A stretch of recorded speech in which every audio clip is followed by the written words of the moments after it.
Deus abençoe todos vocês, tá bom? Vamos orar e na sequência então o Jonas expõe a sua palestra. Deus, muito obrigado pelo tempo juntos ao longo dessas últimas 3 noites. O nosso desejo, Deus, é sempre que a tua igreja seja edificada, que Cristo Jesus, evidente na comunidade, possa ser completamente suficiente para ela. Que naquilo que foi exposto antes de ontem, ontem e hoje, possa não apenas desafiar nossas vidas, senão também a nos motivar a cumprir o teu propósito de formar Jesus nas pessoas. Uma vez mais pedimos pelo Jonas, por sabedoria, por graça no falar, por boa aplicação e para o desafio das nossas vidas. Para que não apenas amando um conceito, mas muito mais que isso, amando o Senhor, possamos ajudar pessoas na sua caminhada com Cristo. Pois é em nome dele que nós oramos. Amém.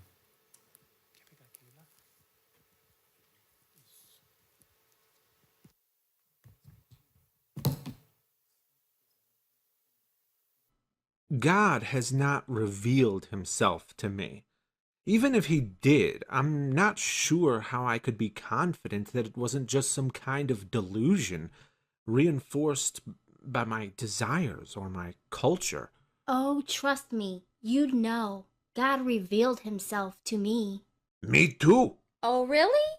Pleased to meet you. I have felt God in my heart. God speaks to me. I have a close personal relationship with God. Me too. Amen. You see, God isn't silent. He speaks to us all, right? We can't all be wrong. You just need to open the door when you hear God knock. We all have a close personal relationship with God, and you can too. Just accept Jesus Christ as your Lord and Savior. Whoa, hold on there. Jesus, peace be upon him, was a prophet, but he was not God. Yes, he is. The only way to be saved is through faith in Jesus Christ. Well, not faith alone. Faith without works is dead. Not so fast. All of our righteous acts are like filthy rags to God. It doesn't matter. God loves us all.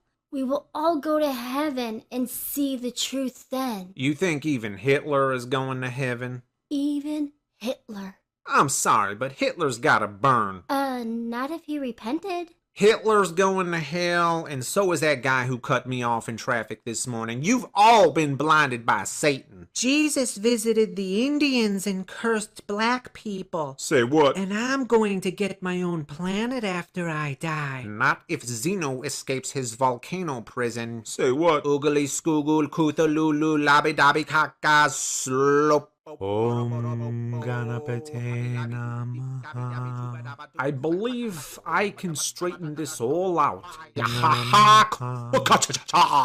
We Jews are the chosen people. Chosen for what? To steal other people's lands? That land was rightfully given to us by God. It was not.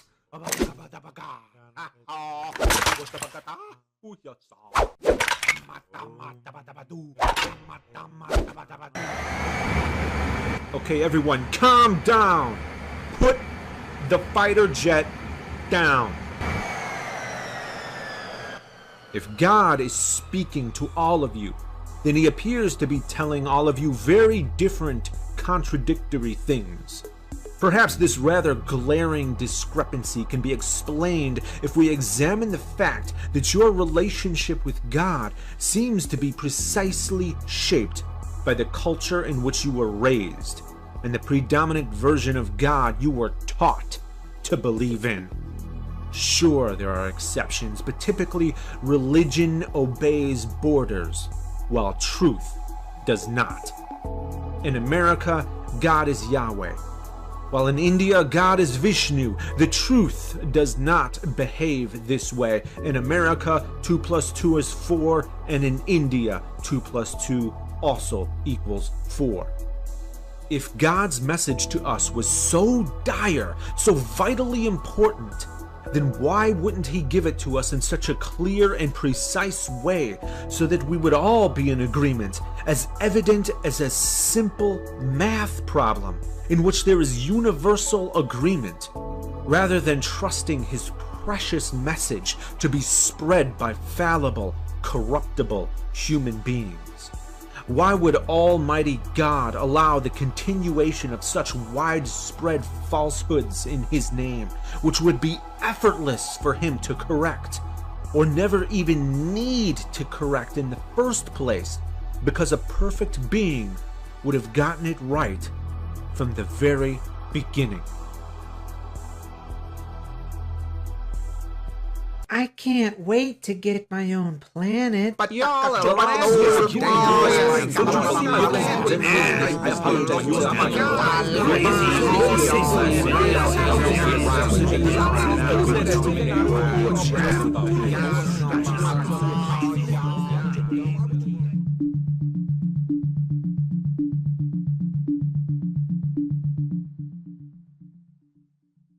Kama lupa ka kuka lama kama kula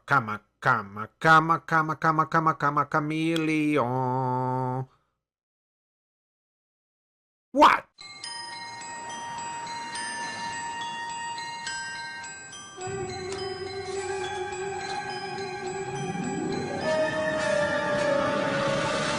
Stop! Please! Don't jump! Why the hell not? There's so much to live for. Yeah? Like what? Are you religious or an atheist? Religious. Me too. Are you Christian or Buddhist? Christian. Me too. Are you Catholic or Protestant? Protestant. Me too. Are you Episcopalian or Baptist? I'm Baptist. Hallelujah! Me too. Are you Baptist Church of God or Baptist Church of the Lord? Baptist Church of God. Me too. Are you Original Baptist Church of God or you Reformed Baptist Church of God? Reformed Baptist Church of God. Me too. Are you Reformed Baptist Church of God Reformation of 1879 or Reformed Baptist Church of God Reformation of 1915? Reformed Baptist Church of God Reformation 1915. Die, you heretic scum!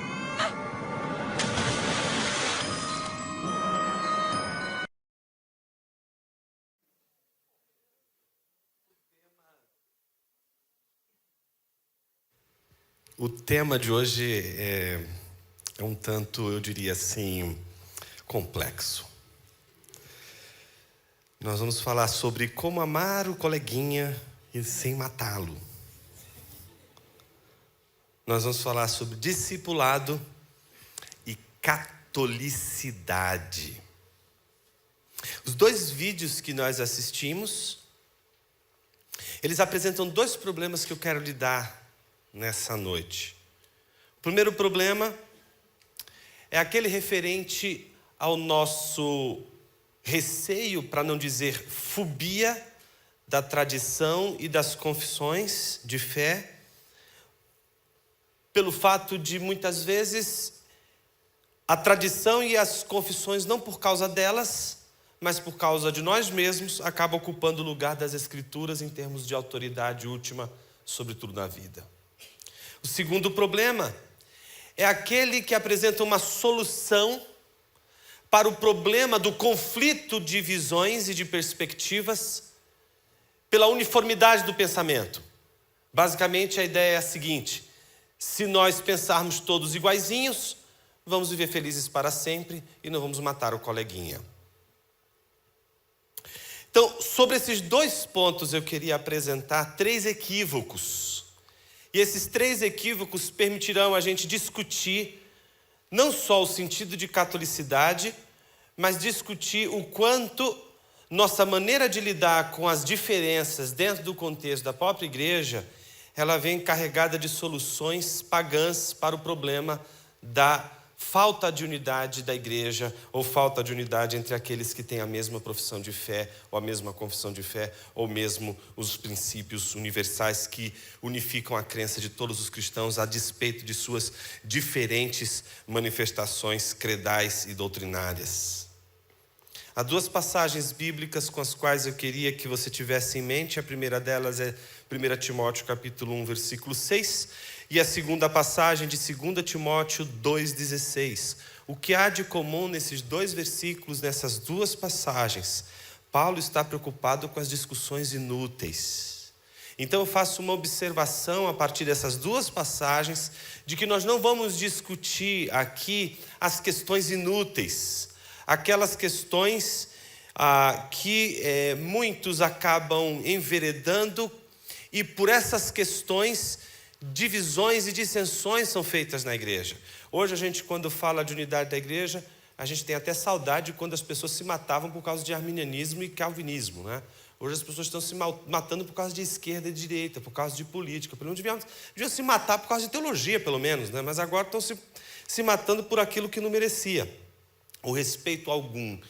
Então me parece que a gente, de alguma forma, encontra uma série de questões, algumas delas são periféricas, mas que acabam recebendo uma importância central, e questões centrais que acabam sendo tomadas como questões periféricas. A grande pergunta que a gente tem que se fazer é: qual é o juízo, qual é o critério que a gente usa para determinar que uma determinada questão é essencial e uma questão não é essencial?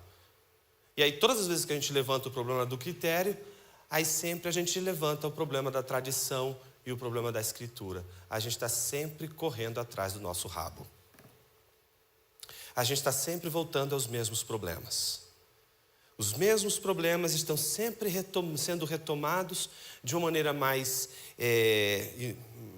contextualizada, de uma maneira mais atualizada, né? E eu tenho que tomar cuidado com a palavra atualizada, porque senão a gente cria outro ambiente animoso aqui, tá certo? Então, a ideia é que a gente entenda que essas atualizações culturais e tudo que a gente vive mostra que um determinado problema permanece, uma determinada dificuldade permanece, e a dificuldade está sempre em torno do que nos torna cristãos. Em última instância, é sempre a pergunta da identidade: o que faz de você um cristão? Pasmem os senhores se a reflexão de hoje não, no mínimo, servir para você pensar em por que muitos cristãos, sobretudo evangélicos, têm deixado de se tornar protestantes para se tornarem católicos. Não é? E isso acontece por várias razões. E poderia ser por outras razões que seriam teológicas. Mas o curioso é quando essas razões são razões políticas, revelando que as pessoas estão mudando de uma tradição para outra, não por causa da tradição, mas por causa de opções políticas, por causa de opções ideológicas, por causa de questões litúrgicas, por causa de questões que envolvem outras questões que a gente poderia, num primeiro momento, chamar de questões laterais e não questões centrais. Para a gente tratar desse problema, então eu queria mais uma vez repetir e reforçar: existe no nosso horizonte o problema da tradição e da confissão de fé, quando a gente deixa de discutir a Bíblia e passa a discutir só aquilo que fala sobre a Bíblia, e é normal que isso aconteça, somos seres pensantes, e quando uma pessoa pensa sobre a Bíblia, a gente vai querer questionar o que ela pensa sobre a Bíblia, a despeito do fato de que a Bíblia seja diferente daquilo que a gente pensa. O que você pensa é uma coisa, o que a Bíblia diz sempre será outra. Você sempre vai interpretar a Bíblia. Você pensou, você já não está mais dizendo a Bíblia. Tá certo? E uma das coisas mais curiosas da vida é essa. As pessoas, quando vão à igreja, elas não querem simplesmente que as pessoas leiam a Bíblia. Tanto é assim que aquilo que é chamado de querissa, a mensagem, a pregação, o ato de pregar, que move o querix, o pregador, e que faz ele ter o olho fixo no querigma, no conteúdo desse querissem, dessa pregação, é uma só coisa: o Evangelho. Ele quer pregar o Evangelho, ele quer anunciar o Evangelho. Então imagine você, se de repente nós começássemos o culto, chamássemos as pessoas para orarem, e de repente chegasse o pregador e dissesse: irmãos, vamos abrir nossa Bíblia em 2 Timóteo, capítulo 4, versículo 1. E aí o sujeito pegasse, abrisse a Bíblia e dissesse: então, ponto. Conjuro-te perante Deus e diante de Jesus Cristo, que há de julgar vivos e mortos, blá, blá, blá, blá, blá, blá, blá, blá, blá, insta, quer seja oportuno, quer não, exorta com toda a longanimidade, doutrina, blá, blá, blá, blá, blá, porque muitos terão coceiras nos ouvidos e blá, blá, blá, blá, blá, blá. Amém. Meus irmãos, que o Senhor proteja e os guarde, e até a semana que vem. Quem de nós aqui diria: ué, não está faltando alguma coisa? Cuidado, porque ele acabou de ler a Bíblia. Imagine a posição que você ficaria em dizer: ele só leu a Bíblia. Como assim só leu a Bíblia? Então parece que a gente não quer só que alguém leia a Bíblia. Você não quer só que alguém leia a Escritura. Você, quando vai a um culto, você quer que alguém também fale sobre a Escritura, pregue a Escritura, ensine a Escritura, explique a Escritura. Então existem dois movimentos que precisam ser distinguidos: Aquele movimento que é o do respeito ao texto, que é a leitura do texto, que é a fixação do texto, as Sagradas Escrituras e todo o nosso esforço de expressão, compreensão, interpretação, entendimento do texto sagrado. Então a gente precisa lidar, de um lado, com a questão da tradição, das nossas discussões, das nossas confissões, dos nossos ensinos, dos nossos sistemas de interpretação das Escrituras e a própria Escritura, sem perder de vista o fato de que a maior tentação de nossas vidas é a tentação do pensamento único. Eu vou dar um único exemplo, antes da gente passar para os 3 equívocos, para que você entenda por que da minha preocupação com o pensamento único. O pensamento único, ele é a ideia de que você vai conseguir unidade se todo mundo pensar igualzinho. Sabe aquela ideia? Você está na visão. Essa é a visão, irmão. Pega. Ou você está dentro, ou você está fora. Tem uns irmãos aqui que tem até um arrepio, assim, de lembrar só dessa situação de que tem que estar todo mundo na mesma visão. E por um lado, é verdade, faz sentido. Se as pessoas não tiverem um foco, é possível que essas pessoas não saiam do lugar.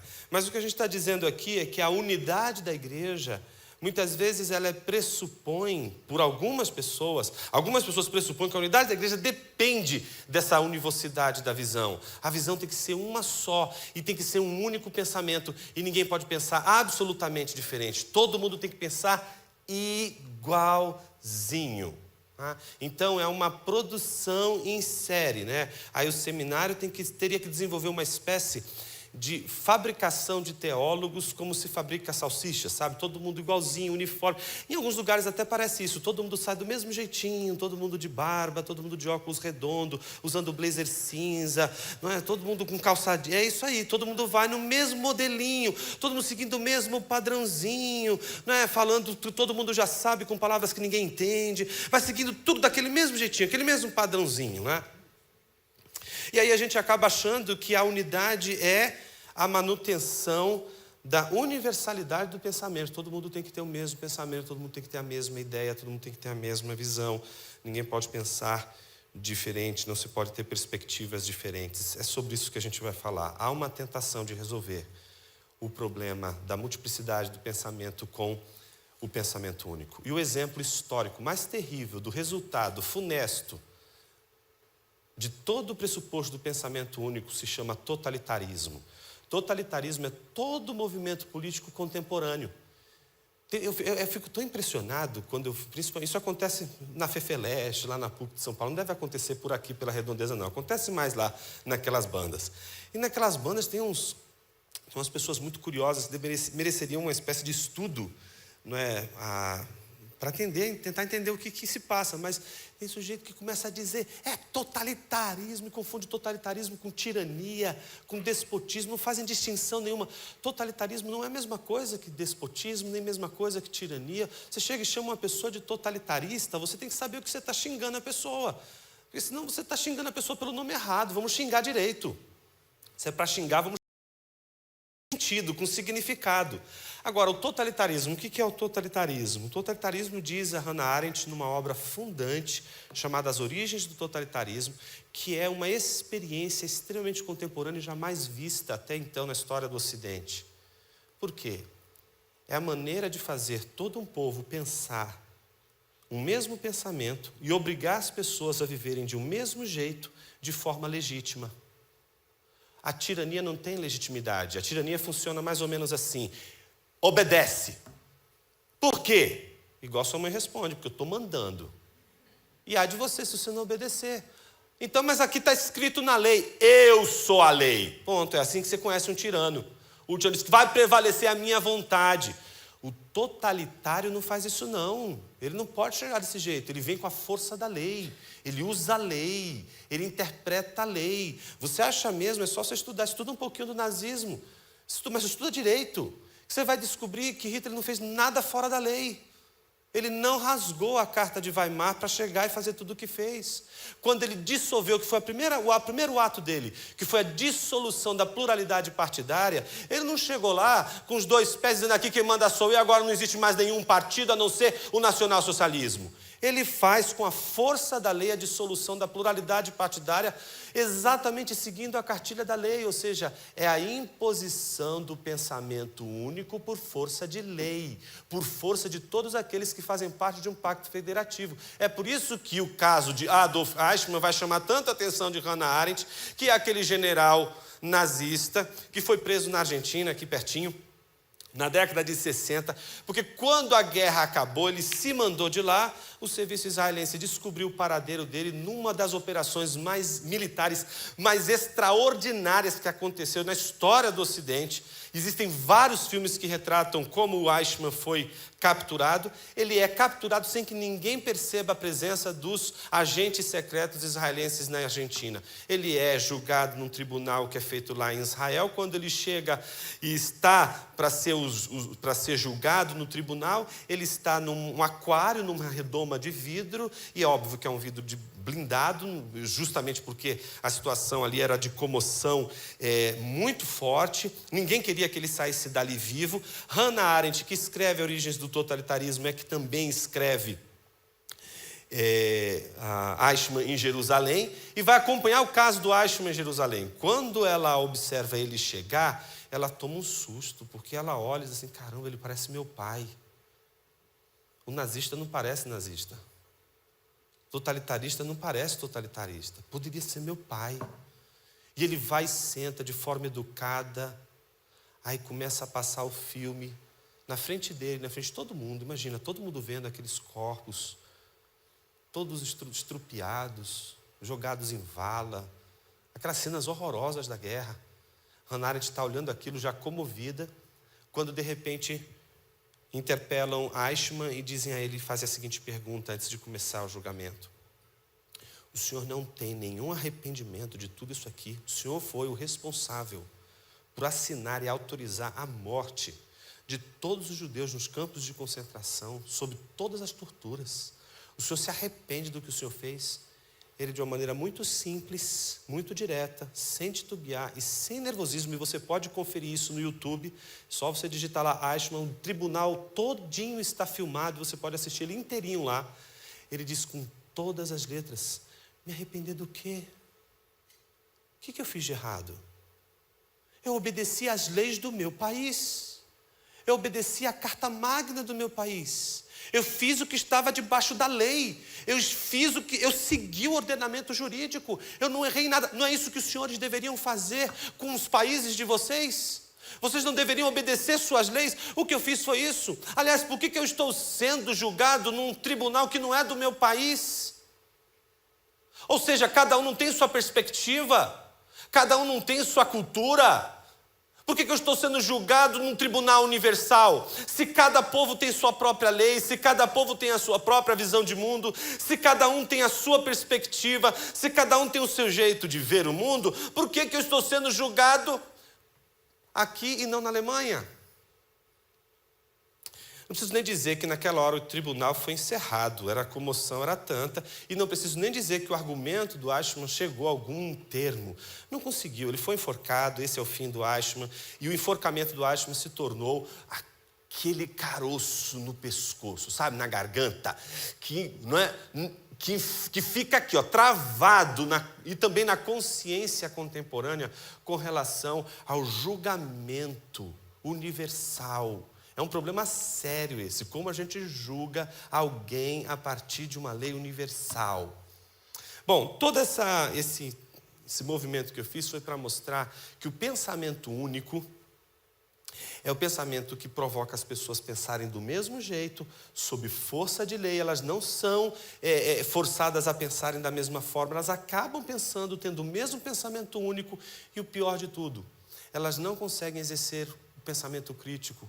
Elas não conseguem pensar sobre os seus próprios pensamentos e chegar à conclusão se aquilo que elas estão pensando é correto ou não. Quando a gente fala na igreja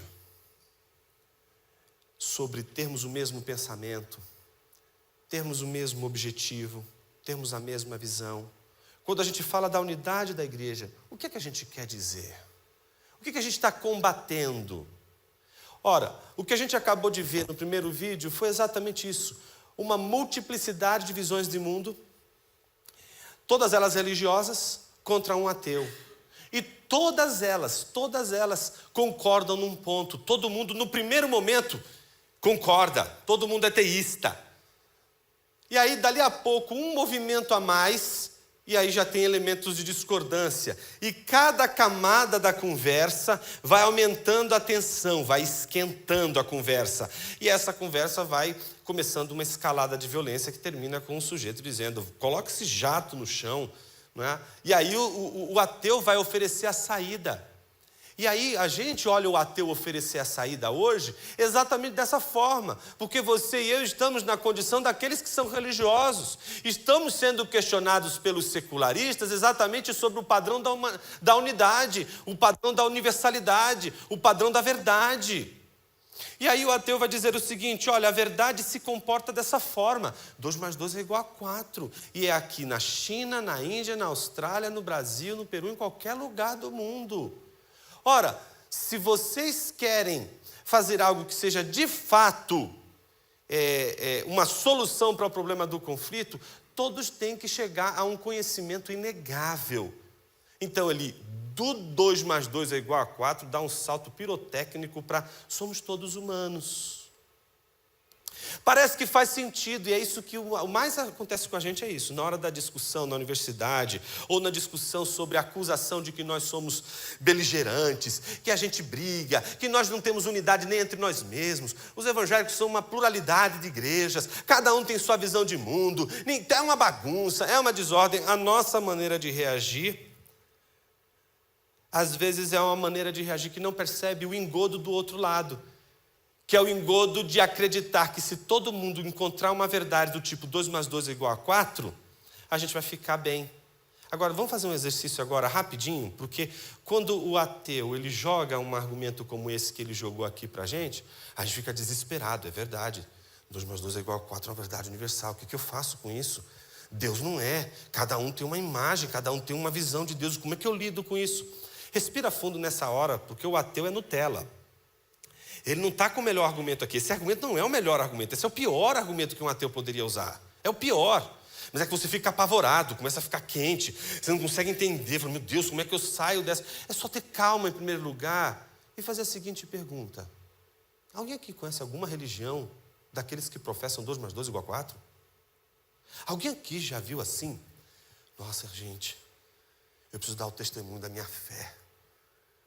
Um dia eu fui avassaladoramente atravessado por uma crença que mudou minha vida. A menor distância entre 2 pontos num plano é uma reta. E depois desse dia minha vida mudou. Quem um dia vai encontrar uma pessoa que vai dizer assim: olha, depois que eu descobri que 2 mais 2 é igual a 4, encontrei o sentido da vida. O todo é maior do que as partes, que alegria! Não consigo me conter de tamanha felicidade. Acho que vou fazer um churrasco. Sabe qual é a grande verdade? Que dessas verdades que o ateuzinho falou para você, que são absolutas, universais e que ninguém pode questionar, e que são todas universais e que ninguém questiona, elas são mesmo inquestionáveis, elas são autoevidentes, ninguém questiona, mas elas não nos dizem nada, absolutamente nada, sobre as questões últimas da vida, sobre qual é o sentido da vida, quem nós somos, para onde nós vamos, o que nos angustia, qual é a dor da alma de um indivíduo, o que é o erro, o que é o pecado, nada, o que é o sofrimento humano, o que é o mal, não nos explicam. As verdades que nós temos e que são assim, como um problema matemático, elas resolvem problemas, mas não aqueles que dizem respeito à ordem última do universo. Portanto, não temos nenhuma verdade do tipo 2 mais 2 é igual a 4 para lidar com as questões de crença. E aí que entra a nossa virada no jogo. E para a gente fazer essa virada, a gente precisa entender que a gente também tem em nosso arraial uma mania enorme de confundir a defesa de um ponto que nós concordamos, ou a defesa de uma perspectiva que nós acreditamos, né, com a verdade, com a discussão sobre a verdade. Observe, primeira confusão, primeiro equívoco de 3 que eu vou falar aqui. Primeiro equívoco, a gente confunde ecumenismo com catolicidade. Por que a gente faz essa confusão? Porque a gente, no ecumenismo, acredita que esquecendo as diferenças, a gente vai conseguir ficar junto. De que é fácil todo mundo se reunir para um culto, não é? Um culto ecumênico, desde que as diferenças sejam esquecidas. O ecumenismo não dá certo, não deu certo, nunca vai dar certo, porque não dá para esquecer as diferenças. Não dá para esquecer as discordâncias. Não dá para esquecer aquilo que nos difere. Não dá para esquecer os pontos cruciais que caracterizam não só a nossa distinção, mas a nossa identidade. A diferença específica caracteriza cada um dos nossos raciocínios. Portanto, não dá para a gente promover a unidade pelas vias do ecumenismo, mesmo porque ela não seria bíblica. Não tem como promover a unidade pelo esquecimento ou pela destruição das diferenças. Então, o que sobraria para a gente? O outro termo, mais em voga, mais comum nos dias de hoje, que se chama catolicidade. Catolicidade tem a ver com universalidade, tem a ver com aquilo que é universal, tem a ver com aquilo que, a despeito das diferenças que não podem ser esquecidas. Então, esquece esse negócio de culto ecumênico, cada um tem o seu culto, cada um tem sua liturgia, cada um tem as suas diferenças são mantidas, mas existe dentro dessa grande tradição algo que mantém todas essas igrejas e denominações distintas dentro de uma mesma casa. Essa mesma casa doutrinária, essas mesmas doutrinas, que alguns chamam de doutrinas credais. E aqui eu preciso fazer uma nota de rodapé bem breve, que é verdade. Todas as correntes cristãs, todas as denominações cristãs, elas vão recorrer ao credo apostólico. Não é? Mas de todos os artigos do credo, a gente vai ter uma concordância, exceto um que é o discendit ad inferna. Ali a gente já vai ver que na própria estrutura dos artigos de fé do credo apostólico, a gente já vai ter divergência. Então tem que ter muito cuidado. Existe sim uma unidade de pensamento, um conhecimento central que nos torna cristãos. E o que caracteriza essa catolicidade? Alguém que tentou fazer isso de uma maneira muito clara, simples, numa linguagem simples e fácil de a gente entender qual é a razão de ser da catolicidade, é um sujeito chamado C.S. Lewis. No livro Cristianismo Puro e Simples, o Mere Christianity, esse mero, esse cristianismo puro e simples, como a gente define, aquilo que seria o simples, aquilo que nos une, a despeito de sermos tão divergentes. Olha só quantas coisas a gente pode concordar junto. E explica por que Cristianismo Puro e Simples é um livro tão lido e tão amado, apesar do Lewis ser talvez um dos mais amados hereges dos evangélicos. Por quê? Porque apesar de todas as diferenças, as divergências doutrinárias do Lewis, apesar das várias questões que você pode olhar no que o C.S. Lewis escreveu, dizendo, não, isso aqui não fugiu da Bíblia mesmo aqui foi terrível. Apesar de tudo isso, ele levanta no cristianismo puro e simples, apesar das divergências, aquilo que seria central, simples, puro e simples para todos os cristãos. Mas note, eu não usei o exemplo do Lewis à toa. O fato de nós escolhermos algumas doutrinas e algumas ideias que são realmente fundantes do cristianismo, que faz todos os cristãos afirmarem a mesma coisa, isso não significa que uma pessoa deva ser considerada como correta do ponto de vista da doutrina só porque afirma a catolicidade, essa base doutrinária. Primeira coisa importante, essa base doutrinária não pode ser confundida com aquilo que se chama as confissões de fé, a grande tradição, mas o elemento básico que coloca um monte de gente que pensa diferente dentro de um mesmo setor, dentro de uma mesma base de raciocínio, dentro de uma mesma tradição. Então, primeira coisa, se a gente não distingue essas duas coisas, a gente acaba discutindo muito mais sobre ecumenismo do que catolicidade. A proposta é a gente discutir o discipulado e a catolicidade. O discipulado e aquelas questões fundamentais, cruciais, que nenhum cristão poderia negar. Segundo equívoco,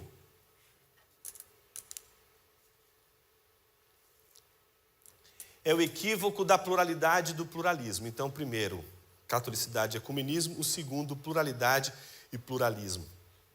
Há uma bagunça no uso dessas palavras hoje.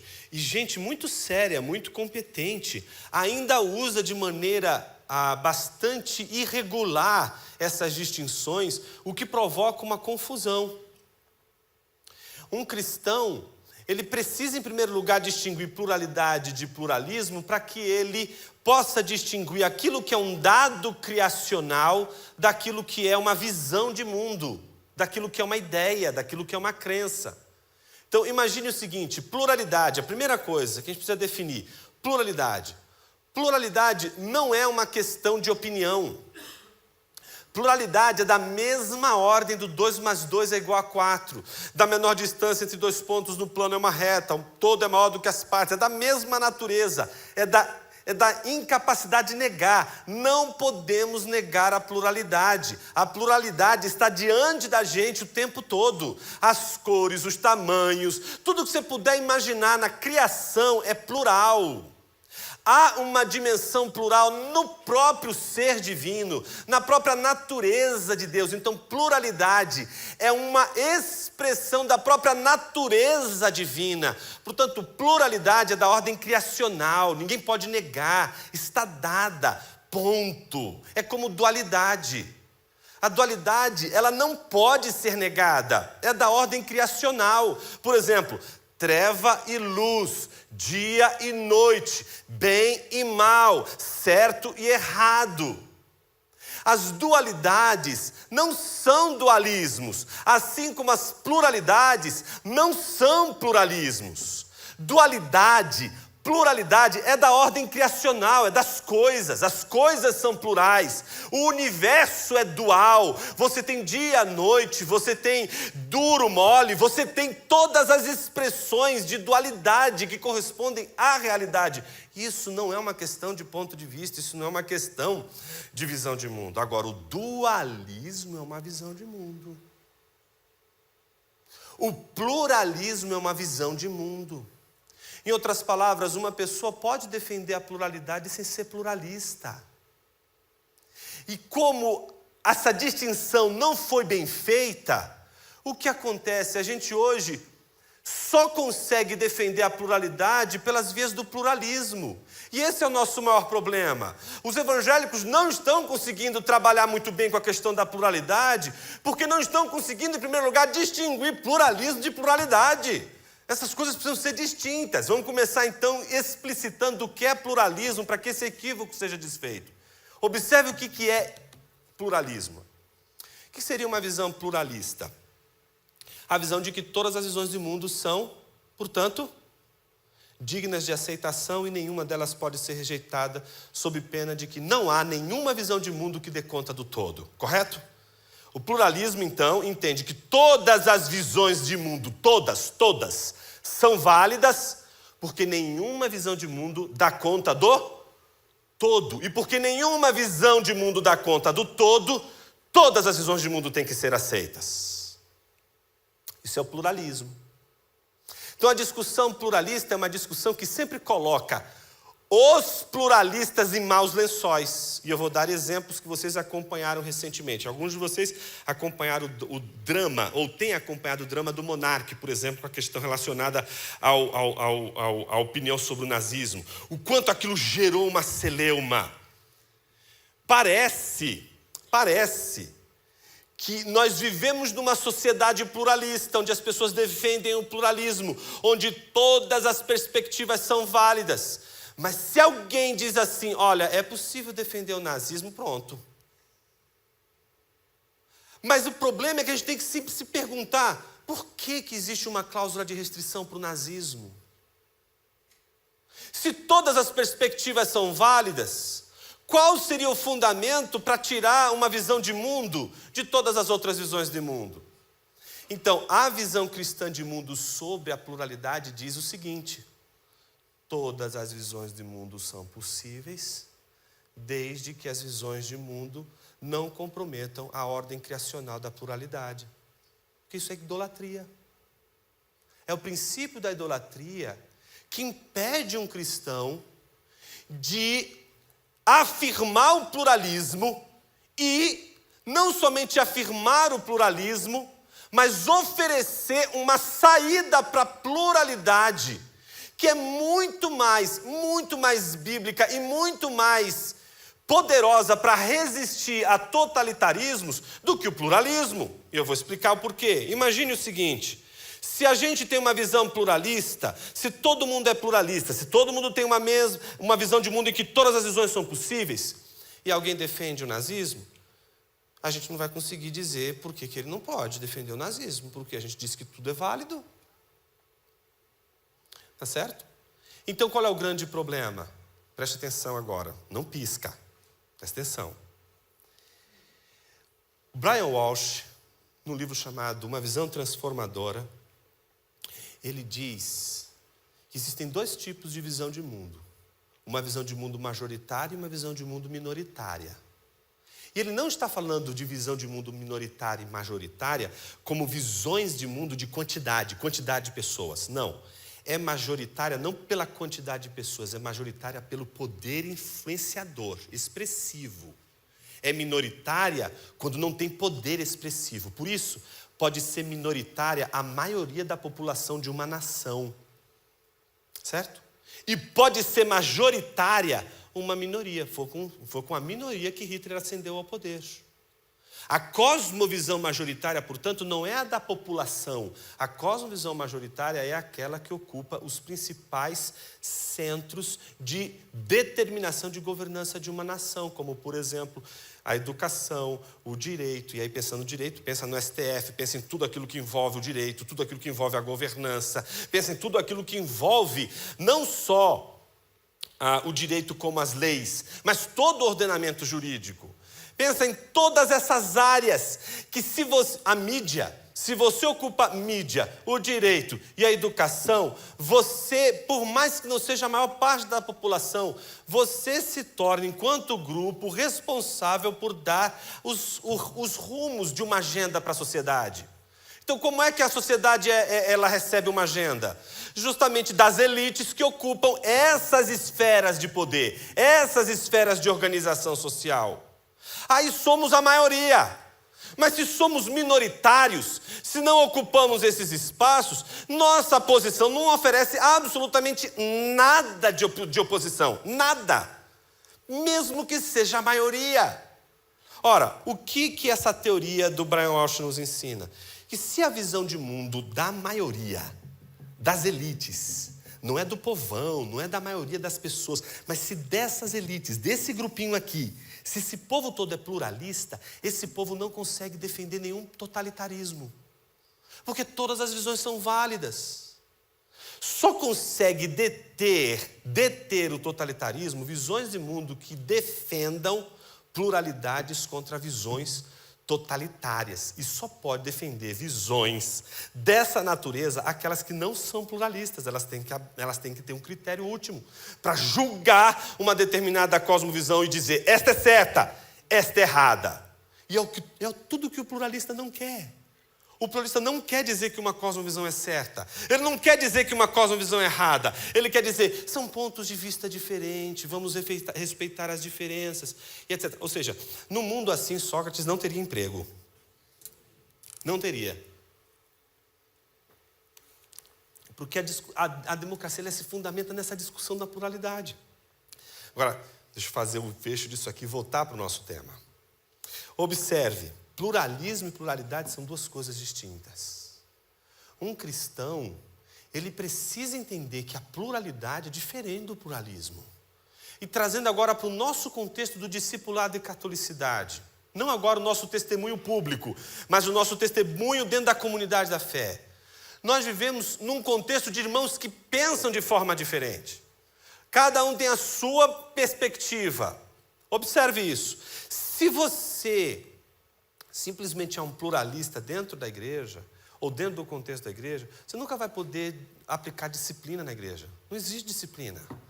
A disciplina na igreja só funciona quando a gente tem critérios para dizer essa ação está errada, essa ação está certa, onde há possibilidade de julgar e há um critério para julgar o que é verdadeiro e o que é falso. Se não há critério, se não há o pressuposto do juízo, se não há o pressuposto do certo e do errado, se não há o pressuposto da validade das perspectivas, então todo mundo pode pensar do mesmo jeito. Deixa eu dar um exemplo agora mais escrachado. Você nunca viu aquela ideia de que você vai abrir a Bíblia e o importante é o que o Espírito vai falar para você? Nunca viu? Não é a tal da soberania do leitor? O leitor dá o sentido para o texto que ele quer. Nunca viu isso? Só acontece na minha igreja essas coisas? O sujeito, para mim, Jesus é uma chinesa do primeiro século. Eu falei, eita, não dá, você tem que dizer, não é uma chinesa. Ah, não, eu estudei Foucault e pode. Eu sei que você estudou Foucault, mas se você tivesse estudado direito de Foucault, você não nem falaria um negócio desse. Não pode, Jesus não é chinesa, está errado, foi reprovada. Não, você está agora indo contra os princípios de pluralidade. Não, estou não. Jesus não é uma chinesa. Mas suponhamos que no mesmo dia na igreja, imagina que culto, hein? Chega uma pessoa e diz assim, Jesus é um judeu do primeiro século. É verdade. Não é toda a verdade sobre Jesus, está vendo? Mas é verdade. Ou seja, a gente quer passar uma régua sem dizer o que é absurdo, o que é plausível e o que é verdade. A gente não consegue parar para pensar que pessoas podem dizer verdades, ainda que essas verdades não sejam totais, ainda que elas não digam tudo o que precise ser dito, mas às vezes elas vão dizer besteira mesmo, vão dizer heresia mesmo, e aí a gente confunde as duas coisas e diz, não, temos que ter paciência com o irmão. A gente inverteu tudo, a gente não tem misericórdia com os irmãos que pecam com a moralidade, mas somos lenientes com os irmãos que pecam contra a doutrina. Isso é inadmissível, meus irmãos, porque há tanto rigor contra alguém que comete adultério, contra alguém que comete roubo, contra alguém que comete um pecado moral, mas quando se trata de uma questão da Bíblia, ele só está dizendo que todo mundo vai para o céu e não vai ter inferno. Olha só, ele está fazendo boa ação. O pecado contra o evangelho é mais grave do que o pecado contra a moral. Porque o pecado contra a moral, você tem o evangelho para tratar do pecado contra a moral. Mas aquilo que destrói o evangelho é aquilo que destrói não só a fonte de cura para aquele que está precisando de moral, está precisando de tratamento moral, como daquele que perdeu o evangelho de vista e que sem o evangelho não vai conhecer a verdade.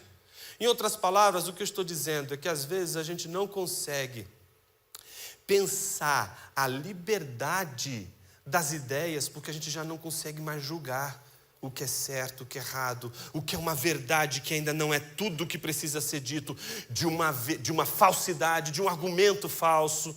Em outras palavras, pluralismo e pluralidade precisam ser trabalhados de uma maneira clara e distinta, para que a gente não defenda o pluralismo.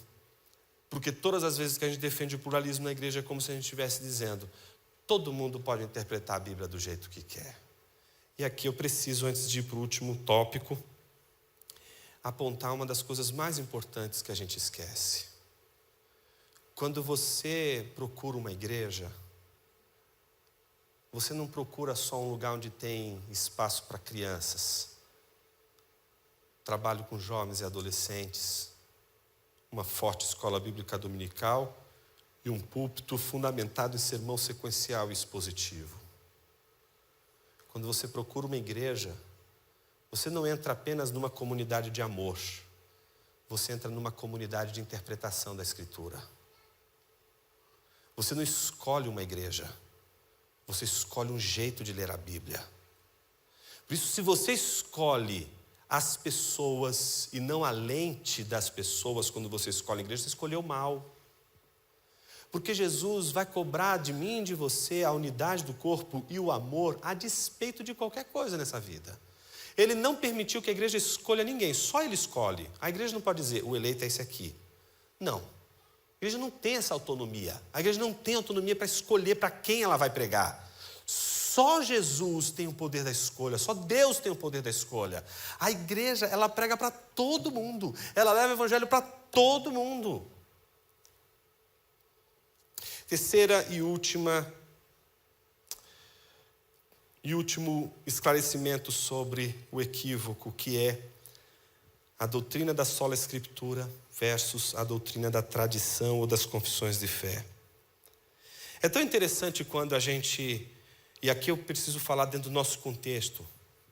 No nosso contexto protestante, reformado, a gente tem uma maneira de lidar com sola escritura que é reagente a uma espécie de crença romântica sobre a reforma protestante, que é a seguinte: a história de um príncipe alemão que, munido de uma espada poderosa, vai até um castelo e com essa espada de 95 gumes vai arrancar da torre do castelo a pobre donzela indefesa chamada as Escrituras. Então agora vai salvar as Escrituras dessa igreja medieval perversa, má, essa vilã do universo. Isso é uma ignorância, meus irmãos, isso é uma ignorância. Você achar que a Idade Média é uma idade onde as pessoas não leem a Bíblia, você está equivocado. Tem um livro do Marvin Anderson, um livro importantíssimo, The Battle for the Gospel, A Batalha pelo Evangelho. Ele pega de 1444 a 1586 para discutir exatamente por que eles estão combatendo. Os reformadores não estão resgatando a Bíblia na mão do povo, não estão resgatando a Bíblia. Não é a Bíblia que está sendo resgatada. E é só por isso que a gente pode falar de reforma hoje, sabia? Nunca vi ninguém perguntar assim, será que nos dias de hoje não dá para a gente fazer uma reforma? É só por causa desse ponto que a gente pode falar de reforma hoje. Explico. Os reformadores não recuperaram a Bíblia porque a Bíblia eles tinham. O teólogo tinha que comentar as Escrituras. Você não pode ser teólogo na Idade Média sem comentar a Bíblia. É parte do trabalho diário do teólogo, a léxio. E a léxio aqui não tem a ver só com a leitura, é a lecture, é a exposição de um ponto das Escrituras. O tempo todo está disputando a Bíblia, o tempo todo está discutindo as Escrituras. Conheciam as Escrituras. O problema de Lutero com a igreja não é por causa da Bíblia. Ele não quer resgatar a Bíblia. Mas é a questão 62 das 95 teses. Lembra qual que é a questão? O tesouro da igreja é o evangelho da graça de Cristo Jesus. O que Lutero resgatou? Não foi a Bíblia, foi o evangelho. É por isso que a gente pode falar de reforma hoje. Nosso povo tem Bíblia de tudo quanto é jeito. Tem Bíblia do corintiano, tem Bíblia do empresário, Bíblia da mulher, Bíblia do homem, Bíblia da criança. Tem até Bíblia do crente. Tem Bíblia de tudo quanto é tipo. Tem Bíblia de tamanho X, tamanho Y, tamanho Z. Tem Bíblia de diversas traduções, desde a tradução erudita até a tradução freestyle. Tem de tudo quanto é tipo. Não te falta Bíblia. Você vai para as igrejas têm na livraria várias Bíblias. Você pode adquirir Bíblia para valer. A pergunta não é se as igrejas têm Bíblia, se as pessoas têm Bíblia, se elas têm acesso à Bíblia. A pergunta é se há o Evangelho. Se a igreja tem o Evangelho. Se a igreja pega o Evangelho.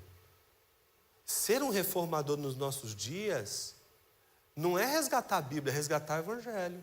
E eu vou dar mais um exemplo. Uma discussão com um liberal que vive lá, enfurnado, no Museu Britânico, analisando textos que eu e você nunca vamos olhar na vida. Manuscritos que nós nunca vamos olhar na vida. Nós só sabemos da existência dele porque está lá no aparato crítico. Mas lá a gente nunca vai. O sujeito tem conhecimentos incríveis. Ele sabe a Bíblia. Ele sabe te dar informações que você nunca teria acesso a essas informações. Por isso que a pergunta não é se conhece a Bíblia, é se conhece o Evangelho. Sempre o problema é se conhece o Evangelho. Dentro dessa perspectiva, o sola Escritura não é uma espécie de vamos recuperar as Escrituras, porque elas não estavam sendo usadas. Não, é um ajuste da posição das Escrituras em como ela era usada. Uma coisa é você usar as Escrituras para apoiar uma série de crenças. Outra coisa é você colocar as Escrituras como um juiz que julga todas as crenças. Observe, e com isso eu encerro esse terceiro esclarecimento. A Bíblia, quando ela se torna a norma fundamental, aquilo que regula a nossa fé e regula a nossa crença, ela não está, portanto, dizendo que toda a tradição deva ser destruída, que toda a diversidade de abordagens que foram feitas das Escrituras devam ser abolidas. Em geral, o equívoco que a gente comete é esse. Abraçar a doutrina da sola Escritura significa abandonar as tradições, abandonar as confissões de fé, abandonar a preocupação com a teologia, que se preocupa justamente em fornecer uma concatenação das crenças para que haja clareza na doutrina. Todas as vezes que a Bíblia encontra-se nessa posição, que não era a posição dos medievais, e aí sim, isso é o que os protestantes fazem. Eles fazem as Escrituras deixarem de ser norma normata, norma que é regulada, norma que é, olha, isso que está dito na Bíblia está certo, isso que está dito não está certo, que era regulada pelo clero, passa agora o clero e toda a tradição a ser regulada pela Escritura. Então a Bíblia deixa de ser norma normata para ser norma normans. É a norma que regula. É a norma que vai validar ou não uma determinada doutrina. Por isso a gente vai ter como algo importante, sobretudo na tradição protestante, o valor dos textos prova. Tem muita gente hoje que com razão critica os textos prova. Mas a gente tem que tomar cuidado com a nossa crítica. Porque às vezes a nossa crítica do texto prova, que é nada mais nada menos do que usar vários textos bíblicos para comprovar uma doutrina, que muitas vezes, às vezes um texto ali é fora de contexto, não observou o contexto da passagem, aquele texto está usando de maneira indevida para justificar uma crença. Mas isso não significa que todos os outros textos provas sejam na mesma circunstância. E é assim que a gente vai vendo na pluralidade de textos defendendo a crença, que a gente vai vendo a unidade da Escritura que nos dá segurança. Jonas, por que isso é tão importante? Há muito tempo atrás, um amigo me procurou aflito, dizendo assim: Jonas, pastor da minha igreja é um problema para mim. Eu falei: ih, rapaz, o que foi que ele aprontou? Ah, Jonas, ele pregou um sermão maravilhoso. Eu falei: rapaz, ele aprontou mesmo, porque um pastor pregar um bom sermão já é uma coisa, hoje é um em cada 1000, em cada século. Então tá bom, ele pregou bem, né? Mas isso é um problema? Eu falei assim: Jonas, porque ele usa, é impressionante como é bom o sermão dele. Mas não é esse o problema. Eu falei: não. Então qual que é? É que na semana retrasada ele também pregou um sermão maravilhoso. Eu falei: bicho, ele não pregou ele pregou 2 vezes. Pregar 2 vezes bem um sermão no ano, está feliz da vida, fica tranquilo. Eu falei: não, Jonas, para de brincar, não é isso não. Aí ele disse o problema. O problema é que num sermão que era maravilhoso, tudo concatenado, ele fazia sentido, os argumentos todos fechadinhos, tudo bonitinho. O problema é que nesse primeiro sermão ele diz que Deus não intervém, no segundo sermão ele diz que Deus intervém. No primeiro sermão ele não adianta orar porque Deus não vai responder sua oração, Deus não entra na história, Deus não faz nada, defendendo o teísmo aberto claramente. No outro domingo ele defendeu exatamente a doutrina da providência, a doutrina de que todas as coisas estão providenciadas por Deus e etc. Ora, qual é o problema desse meu amigo? Não é a consistência do sermão, é a consistência da educação teológica de uma igreja. Ou seja, uma igreja precisa de confissão de fé, uma igreja precisa respeitar suas tradições, porque as suas tradições, as suas regras dão unidade para a interpretação da Escritura, dão unidade para o entendimento. Você vai ouvir a mensagem a cada domingo e você sabe que existe uma decisão interpretativa que foi feita por aqueles pastores e que eles vão pregar a cada domingo, e não vai acontecer de um sermão sair contrário àquela perspectiva, porque todos aqueles que fazem parte daquela comunidade estão compartilhando a mesma interpretação da Escritura. Ou seja, por que isso é importante? Porque a despeito de cada um dos irmãos da igreja ter uma maneira de ler a Bíblia, se a gente não tiver uma régua para medir nossa interpretação e os efeitos disso na vida da congregação, a gente vai criar uma espécie de duplicidade de interpretação das Escrituras, de uma maneira tal que as pessoas elas vão trocar as Escrituras, que deveriam ser exatamente a norma que regula, pela sua própria vontade, pela sua própria maneira, pela sua própria perspectiva do texto. Em outras palavras, discipulado e catolicidade, em primeiro lugar, desfaz a ideia de que as diferenças devem ser jogadas para escanteio. Não, as diferenças têm que ser lembradas. Pessoas pensam de maneira diferente, pessoas abordam textos de maneira diferente, e não há nada de errado com isso. Segundo, é preciso distinguir pluralismo de pluralidade, porque ao distinguir pluralismo de pluralidade, a gente não está dizendo que todas as perspectivas são válidas. Todo mundo tem uma perspectiva diferente, mas para saber se a sua perspectiva é válida ou não, é preciso de uma régua que possa medir qual perspectiva é verdadeira, qual não é verdadeira. Uma pessoa pode até dizer que Jesus é um judeu do primeiro século, mas não pode dizer que Jesus é uma chinesa do primeiro século. Uma pessoa pode até olhar para uma bula de veneno e dizer isso é doce de leite, mas não é porque ele disse que é doce de leite que você vai tomar o veneno. Ou seja, a gente vai seguir o padrão de tudo aquilo que segue critérios de teste da verdade, de teste da validade. Terceiro, a gente precisa desfazer a tensão entre sola escritura e tradição, não para que a tradição ingesse as Escrituras, mas para que a tradição que espelhe as Escrituras possa dar ordem para o ensino na igreja, para o discipulado na igreja. Uma igreja sem ordem no ensino, uma igreja em que cada domingo, cada um que ensina é uma coisa que ensina, é uma igreja que não consegue chegar ao entendimento da clareza das Escrituras. E esse é o nosso grande desafio, meus irmãos. O nosso desafio é viver na divergência de todas as opções, as múltiplas opções que cada denominação, cada igreja vai fazer de um texto. E a despeito disso, a gente ser capaz de discutir com os nossos coleguinhas sem matá-los. Tá certo? Por isso, não é? É tão legal, seria tão bacana a gente visse um batista, um assembleano, um presbiteriano, tá certo? Ou um luterano, todo mundo sentado, conversando à mesa, discutindo sobre batismo, uma coisa boa.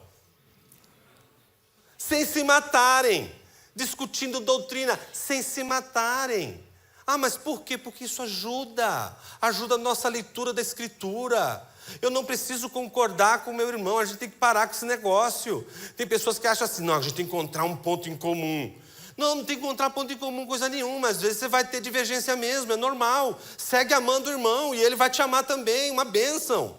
Agora, quando questões doutrinárias e teológicas envolvem essa discussão que é tão importante na vida de uma igreja, que não pode deixar de acontecer, mas ela é trocada por discussões de ordem política, por discussões de ideologia, a gente perdeu a riqueza das melhores discussões que podem acontecer dentro de uma igreja, que são as discussões em torno do texto bíblico, as discussões em torno da doutrina, as discussões em torno do evangelho. Por isso a minha pergunta para você hoje é uma só: no seu discipulado, o que promove a unidade é a catolicidade ou mesmo pensamento ideológico? a mesma maneira de pensar ideologicamente. O que tem governado a unidade da igreja? É a visão para construir o prédio? É a visão para construir a igreja? Ou aquilo que nos une ao Evangelho, que nos permite a pluralidade de perspectivas, ainda que a pluralidade não seja a afirmação de que todas elas são válidas. É possível cada um ter uma perspectiva, mas também é possível que algumas de nossas perspectivas não sejam válidas. E é por isso que a gente precisa de gente que conhece a Escritura e ensina, para que as nossas perspectivas que não são válidas, elas possam ser exemplificadas, ensinadas e a gente possa aprender com isso. Em outras palavras, é uma maneira de defender o porquê a gente ainda precisa dos nossos seminários. Por que a gente ainda precisa do estudo da teologia? Porque não tem outro lugar que você vai ver a diversidade de interpretações, de teses, de crenças, do que no estudo da teologia. Talvez você entre no seminário e achando que, eu vou só aprender mais algumas coisinhas, e aí quando você começa a ler, você percebe que, não, é muita coisa. É muita coisa para estudar, é muita coisa para conhecer, é muita coisa para saber. Isso humilha, não humilha? Faz a gente olhar e dizer assim, puxa vida, eu não sei tudo o que eu precisava saber. Pois é nessa hora que a gente tem que fazer umas escolhas do que a gente precisa saber. E às vezes a gente escolhe as piores coisas, aquelas que não fazem o menor sentido, aquelas que, como Paulo diz em 1 Timóteo 1,6 e 2 Timóteo 2,16, não passam de discussões inúteis. Que a sua discussão na igreja seja uma discussão útil, que a discussão na sua igreja seja uma discussão que realmente traga crescimento, mas que não seja aquela discussão do tipo, quantos anjos cabem na cabeça de uma agulha? Ou, será que Adão tinha umbigo? Deus abençoe a todos, no nome de Jesus. Obrigado por esses dias. Queria orar com vocês para que Deus nos dê unidade no meio dessa diversidade de perspectivas. Senhor, nós lidamos com questões muito difíceis, mas hoje a gente aprendeu 3 coisas importantes. De que a catolicidade, a unidade, não pode ser mantida no desprezo das diferenças. De que ser um não é jogar de lado as diferenças. A gente precisa aprender a ser diferente, sim, a aceitar as diferenças, mas ao mesmo tempo descobrir aquelas doutrinas que nos fazem um só, um corpo, o corpo de Cristo. Nós aprendemos hoje também, Senhor, que toda a nossa tentativa de defender todas as possibilidades de perspectivas, ela também é ruim, porque ela não nos permite dizer o que é uma perspectiva errada e nem condenar uma perspectiva contrária às suas escrituras. Por isso, Senhor, nos ensina a entender a diferença entre pluralidade e pluralismo, de que nós podemos defender a pluralidade sem abraçar a ideia de que todas as visões, todas as ideias, todas as interpretações são válidas. Nós aprendemos também hoje, Senhor, que a Escritura pode ser conhecida como um livro, como qualquer outro livro. Mas outra coisa é quando ela é conhecida como fonte do Evangelho. E quando ela é conhecida como fonte do Evangelho, a nossa preocupação com a Escritura não é só preocupação em entender um livro, mas é fazer deste livro a norma que regula justamente as nossas crenças. Às vezes a gente tem crenças, Senhor, que são tão importantes, mas a gente simplesmente acredita nelas por elas, porque foi papai que ensinou, foi o pastor que ensinou, foi a confissão de fé que ensinou, todo mundo disse isso, mas a gente nunca foi observar se essas crenças têm respaldo nas Escrituras. A gente não foi fazer o dever de casa, que é ver a importância de uma tradição quando ela reproduz e espelha o que a Tua palavra diz. Então nos ajude, Senhor, a olhar agora para a nossa igreja como uma comunidade interpretativa e a olhar para os princípios teológicos que regem ela de uma maneira tal que a gente entenda como isso é importante. Como é importante que igrejas tenham confissão de fé, Senhor. Quando elas não têm, a confissão está todinha na cabeça de um líder, de um pastor. E como a gente vai saber se é certo ou errado, se essa visão toda está na cabeça de uma única pessoa? Nos dê graça, Senhor, de encontrar nas confissões de fé a sabedoria da Tua palavra e a corrigir o que precisa ser corrigido pela Escritura e a jamais modelar as Escrituras pelas nossas tradições, simplesmente pelas tradições.